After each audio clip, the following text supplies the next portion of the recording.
Hi, and welcome back to Police Story Podcast. I'm Dave, and this is a series of short stories about my 28-year career in the UK police force.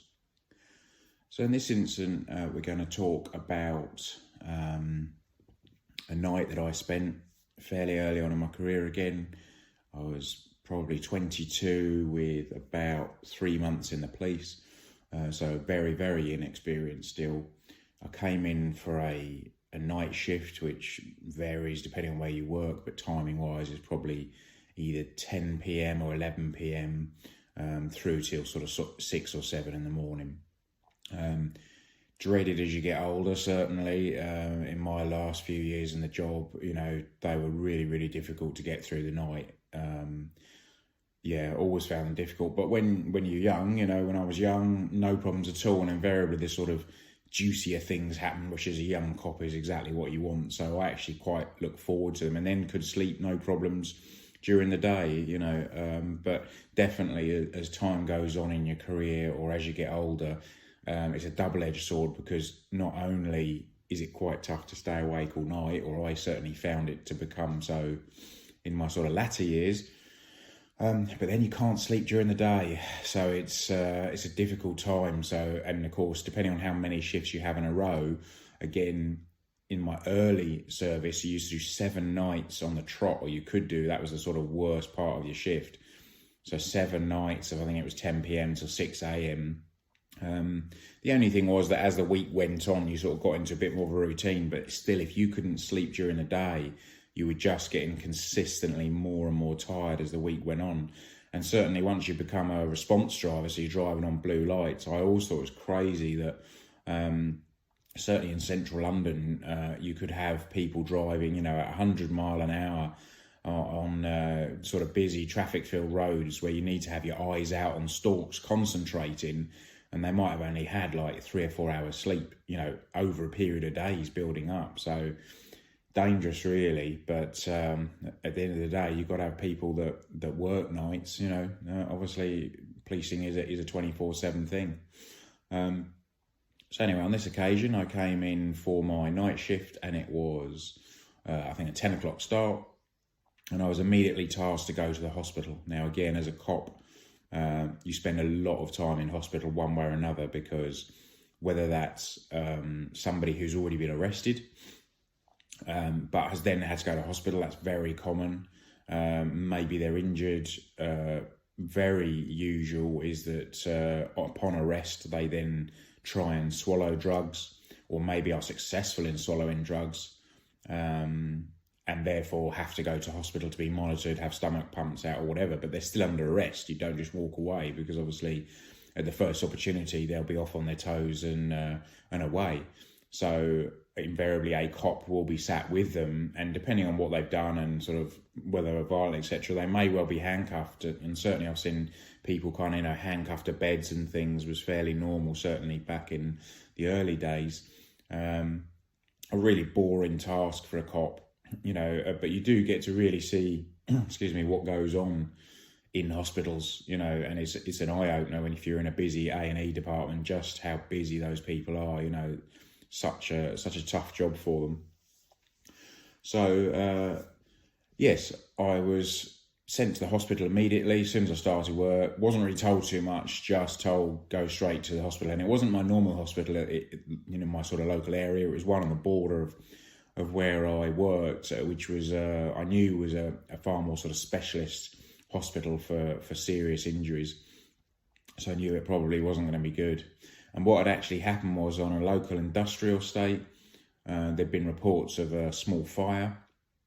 So the fire brigade had been called and sent out to the location, and they had unfortunately found that the small fire was a man, a body, or what appeared to be a body, who'd been set on fire. Now, there was never any witnesses to this, and I know for a fact that they never actually caught the person responsible. So frustratingly, I don't even know what the background to this was particularly. There's so many reasons why this guy could have been set on fire. It could have been, a family feud. It could have been a drug debt. There's so many different things it could have been. But they never ever found out the reason why or who did it. But ultimately, somebody had poured petrol over this guy and set him alight. And obviously, everyone expected him to die, but amazingly, he didn't. So he was taken from the scene to this specialist sort of burns hospital that was fairly nearby. And then obviously they did loads of work on him and put him in a room. Now, the reality was, right from the get-go, they knew he was going to die. It was just a matter of time. So he was placed into a room, and he had a hospital guard on him, a police officer put in the room with him, which was the role I was to take over. That had already been in place for, an hour or two prior to me getting there, because he'd been found later on in the evening before I'd come to work. So the reason they do that, firstly, to protect the person. This person effectively has a threat to life against them. So you would regularly go and be, on hospital watch or a hospital guard. And yeah, in some cases that was to look after that person and to ensure they weren't attacked again, because obviously somebody has gone, has attempted to kill this person. So there is a threat to life against them. So we need some sort of protection for them. So that's the first instance. The second one sometimes can be what we call a continuity officer. So in that scenario, let's say a stabbing, for example, a gang stabbing, of which I went to quite a few of, you would always send a cop from the scene that had found them when they were very first came to police notice, that would travel in the ambulance with them and then sit with them or stay with them while they had the initial treatment. Now, again, that was for a couple of reasons. Firstly, to protect them, as we've talked about. You had the unfortunate scenario sometimes where if there'd been a gang sort of shooting or stabbing, you might have had 2 or 3 injured at the scene quite seriously. And the problem was, you don't have the luxury of sending them all off to different hospitals to stop them fighting. So you'd have these people from opposing gangs that hate each other enough to go to the same hospital and then be treated. Even worse, you'd then get their friends come to the waiting room to wait for them, or you could do. So now you've got these perfectly sort of able-bodied people in the waiting room from separate gangs that hate each other, that have just come from a fight where their pal's been either stabbed or shot, and invariably are carrying weapons themselves. So a couple of times that went really wrong, you can imagine. So certainly again in central London, if you had the luxury, you would be trying to send them off to different hospitals, because you have a lot of hospitals in London in a fairly small geographic area. London's not that big. So you might have had half a dozen major hospitals there that you could send sort of different gang members off to. So one of the reasons is you sat in the room to protect them. Secondly, you're this continuity officer that travels from the scene where the incidents happened in the ambulance with them to where the treatment was. So I got to see a lot of the treatment that went on, which again, I have to say, a bit like the death side of things, I found really, really interesting, not being from a medical background, to the point that, if someone was stabbed, I knew that chances are they were going to have to drain that person's lung, so they were going to be putting a drain in his side and things. I started to become used to not only seeing, but having a pretty good idea of what they were going to do in terms of treatment, depending on how the person presented, which actually going forward, first aid-wise, was quite useful for me, because I learned quite a lot. But the other reason you're there is just in case they suddenly blurt out some sort of evidence.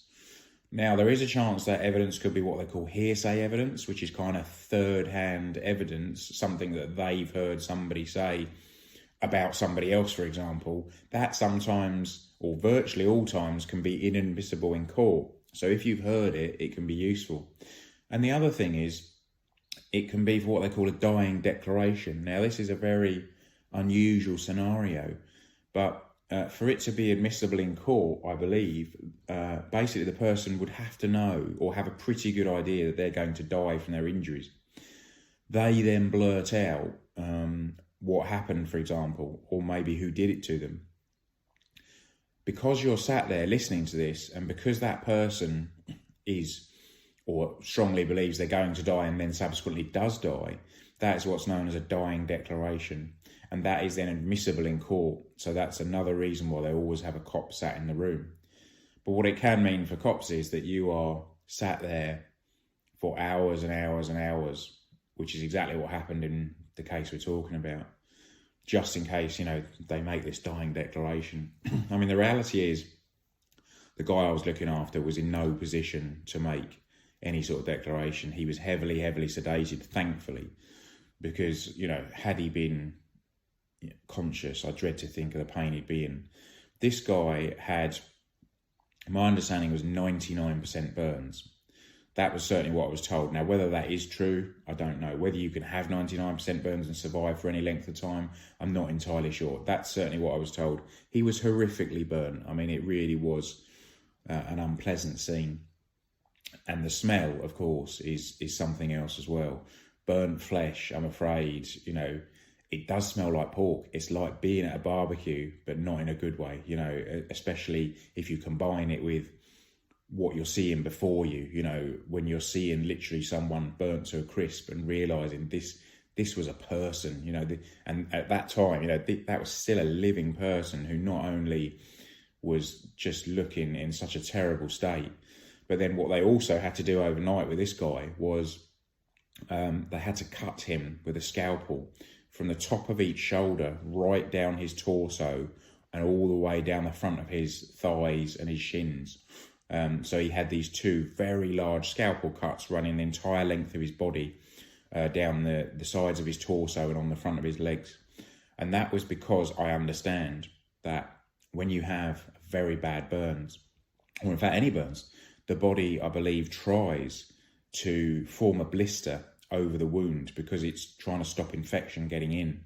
Now, if you've just, you know, burnt your hand on the kettle, you'll get a small blister, and that will protect the wound and there's no problems. Of course, the fluid for that blister, which has healing properties, is drawn from your body's kind of, you know, water reserves. But you can imagine if your entire body, as say this guy was meant to be, you know, 99% burnt, if that is possible. So you imagine his body is trying to draw all this fluid from what may already be a dehydrated body to form these massive ulcers to protect him, blisters rather, not ulcers, sorry. And what was going to happen was, as his body was sort of swelling up, they knew that his skin was going to split because of this swelling. So to save the poor guy, I say he was sedated to the point that he was unconscious, thankfully. But that's why they put these long cuts down his body to protect him, well, or to stop his skin sort of tearing in that way. So yeah, really unpleasant scene and a very bizarre scenario, because the one little bit of him that wasn't burnt, and this was the only visible bit, bearing in mind obviously he was lying on his back, was his penis. So I was faced again, and I said to you before that, you know, regularly in the police, you find yourself sitting in a situation when you actually sort of take stock of it, you think, what other job would I find myself in this position? You know, it's just bizarre. And if you told someone this is my job, I'm not sure they'd believe you. So this particular evening, I spent from, you know, by the time I got up there, maybe 11 o'clock at night, perhaps midnight, through till 6 a.m. when I was relieved.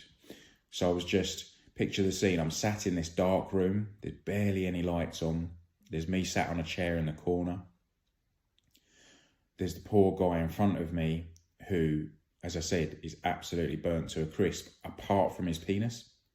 So there's just one piece of him that isn't burnt, that is kind of literally in your face. It's quite a small room. And then he's got these horrific 2 cuts all the way down his body. And then there's the smell.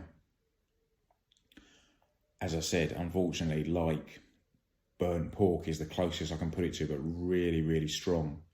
And in this room, it's absolutely deathly silent. It's not like you're sitting in there having a chat with anyone. Really quiet. And the only noises are the heart rate monitor.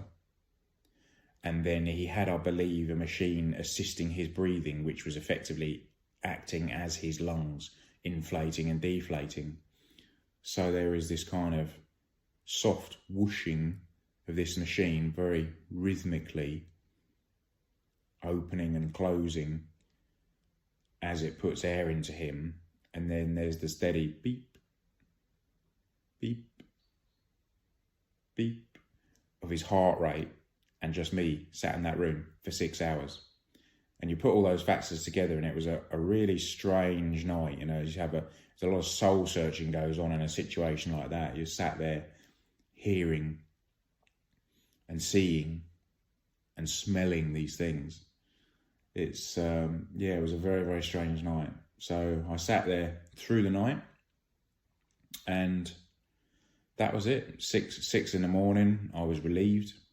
Another cop turned up from early turn to take over from me, and that was me off back home. And very strange, you know, because invariably when you finish your shift, it's not like you're going off your pals to have a chat or whatever.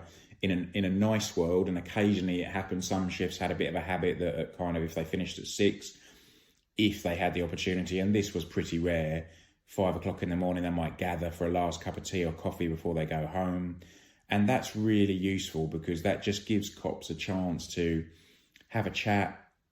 And even though you're just chatting, and they call it canteen culture, sometimes it wasn't always good, but invariably it was like a debrief. You know, it wasn't a formal debrief that you had counsellors sitting around or anything, but having that cup of tea or coffee to finish the shift off with, or even just sitting around with your pals while you're waiting for the stand down for your inspector, your sergeant to come in and say, okay, guys, that's it, you're done, see you tomorrow, to go. Just those few minutes at the end of the day where you say, what happened with that job earlier? You know, and your friend says, oh, well, this happened and that happened. And you say, well, you know, what I did was this, and I spent all night sat in the room with this guy, you know, and people are like, really? Wow. You know, just that's really, really important. It's just kind of putting it to bed literally, you know, for the end of the shift. And sometimes if you lose that, and that's what happened in this scenario with me, where you kind of finished off, and then by the time I travelled back to the police station, all my team had gone, including my sergeant. He called me on the radio and said, as soon as you get back, that's you done, just get yourself away. But of course, when I got back, no one was there. You know, everyone had gone, the early shift had come on, and they were off out doing whatever.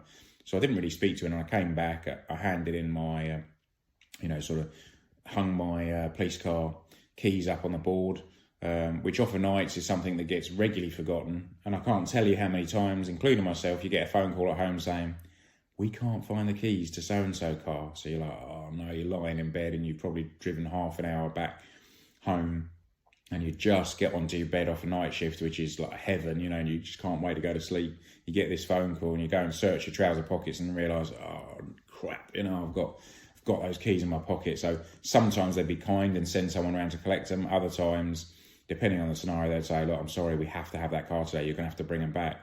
So you have to get out of bed, back into your car, half an hour, drive back to work, hand the keys over. And then invariably you'd get a cake fine the next day. So when you do things wrong in the police, I know certainly in the US police, you know, there's this thing about cops eat donuts and all the rest of it. My wife always likes to wind me up and take the mickey about me eating cakes at work and things. But the reality is you would get a cake fine. You know, if you did something at work, a low-level cake fine would be, you know, you're late to work, you take the keys home, etc. It gets worse and worse depending on what you've done. And it's a bit of fun, you know, and again, it's a bit of mickey taking, which is what the job the police survive on, you know. That's what gets you through a shift, and quite frankly, through your career sometimes, is a bit of humour and a bit of mickey taking in the most terrible of situations. But yeah, you'd get a cake fine, so the following day you'd have to bring in, you know, donuts for the whole section or something as your penance for taking the keys home. So there we go. So I came back, I didn't really get any sort of stand down, if you like, or any sort of, not closure is not the right word, but, you know, there was no one to sort of discuss it with at that time. At that point, I was living by myself in a small flat, so I just simply went back home and went to bed. But of course, you're lying there sort of thinking through the night and how weird it had been. A bit of a strange one. And sure enough, as expected, when I came in the following night for my next night shift, I was informed, as everyone had expected, that this guy had died, which quite frankly was, you know, a bit of a relief, having seen the state he was in, and certainly, you know, was a release for him, because, like I say, he was never going to survive, and he was heavily sedated. It was just a question of when, really. But yes, I know that was an unsolved case, and they never found out who did that, which was weird, really, because on industrial estates, you know, invariably you have CCTV, although again, don't forget, we're now going back virtually 30 years, so CCTV wasn't so widespread, and what was there was very, very grainy and, quite frankly, useless. We didn't have ANPR then, which is automatic number plate recognition. So on a lot of the main roads throughout the UK, and I'm sure throughout the world, you have these small cameras that basically read number plates that go by, and really, really useful investigative tool, because if you know for a fact that your suspect travelled along a road at 6 o'clock, between 6 and 7 that night, you can go and look at ANPR, and when you pull up the sort of computer sheet for that hour period you're looking at, depending on the road, you might have, I think I did one once for an hour period and I had 76 cars gone by. Well, then you start going through the list and finishing up in a fairly small town as I did. You knew some of those cars were local people. You recognise the registration numbers, so you could rule out 20 of them. You might have 10 police cars going back and forward and ambulances where you can rule them out. There might be, a dozen taxis going back and forward. So now from my 76, I'm down to about 30. And then if you knew, for example, your vehicle was blue and you're going through the list and going, right, that's red, no, I can discount that. That's white, no, I can discount that. You basically end up with this pool maybe of half a dozen cars that were the right time, the right colour, the right make and model. So that's not a difficult task then, to work through the police national computer and just see exactly who those people were. ANPR, really good tool, but unfortunately wasn't in place when this happened. So sadly they never found out what happened.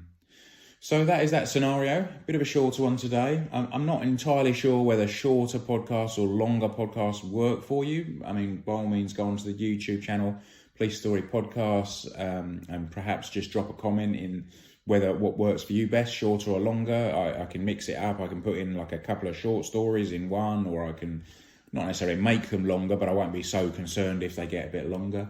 As you've probably seen, they're around about kind of 15 to 35 minutes at the moment. There will be some very long ones that I'll split into several episodes probably, but as I said before, we'll release all at once so that you get to hear the whole story. Lots of downloads still coming in, thank you. Across various platforms, the YouTube channel seems to be taking off slowly. So that's good. So keep coming back if it's interesting for you. And thanks very much for keeping up with the downloads. Appreciate it. And I'll speak to you again soon. Thanks very much. Bye.